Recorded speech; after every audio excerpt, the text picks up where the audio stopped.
సాగునీరు లేక పంటలు ఎండిపోయి నష్టపోయిన రైతులకు వెంటనే 25,000 రూపాయల పరిహారం చెల్లించాలని పెద్దపల్లి పార్లమెంటు బీఆర్ఎస్ ఎంపీ అభ్యర్థి కొప్పల ఈశ్వర్ డిమాండ్ చేశారు. మంతని మున్సిపల్ పరిధిలోని పోచమ్మ వాడలో ఎండిపోయిన పంటలను జడ్పీ చైర్మన్ పుట్టా మధుతో కలిసి పరిశీలించారు. రైతులను పరామర్శించిన ఆయన ప్రభుత్వం మెడలు వంచి అయినా నష్టపరిహారం ఇప్పిస్తామని భరోసా ఇచ్చారు. కాంగ్రెస్ ప్రభుత్వం అధికారంలోకి రాగానే 200 మంది రైతులు ఆత్మహత్య చేసుకున్నారని, గత ప్రభుత్వంలో ఒక్క రైతు కూడా ఆత్మహత్య చేసుకోలేదని అన్నారు కొప్పుల. రైతుల సమస్యలపై ముఖ్యమంత్రి ఒక్క రివ్యూ మీటింగ్ కూడా పెట్టలేదని ఆగ్రహం వ్యక్తం చేశారు.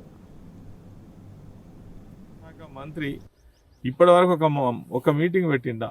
అదేవిధంగా ఇరిగేషన్ శాఖ ఇవాళ మాట్లాడిన ఆయన ఉత్తమ్ కుమార్ రెడ్డి, మేము రుణమాఫీ ఇవ్వలేము, ఇలా ఏది ఎలక్షన్ కోడ్ ఉన్నదని ఎవరిని మాయ చేస్తారు? ఎలక్షన్ కోడ్ వస్తుందని మీకు తెలియదా? రైతులకు తెలియదా? డిసెంబర్ 9 పోయి 3 నెలలు అవుతుంది. ఎవరిని మోసం చేస్తారు? ఈ మోసం మాటలు ఇంకా ప్రజలు అర్థం చేసుకోరు అనుకుంటే మీ మూర్ఖత్వం తప్ప ఇంకోటి కాదు. ఆయన ఎవరో తుమ్మల నాగేశ్వరరావు గారు, ఆయన వ్యవసాయ శాఖ మంత్రి అంటాడు, మేము ఇప్పుడు ఒక దిక్కేమో రైతులు పంటలు ఎండిపోయి సస్తున్నాము అని అంటే ఇప్పటి వరకు రైతు బంధు వేయలేదు.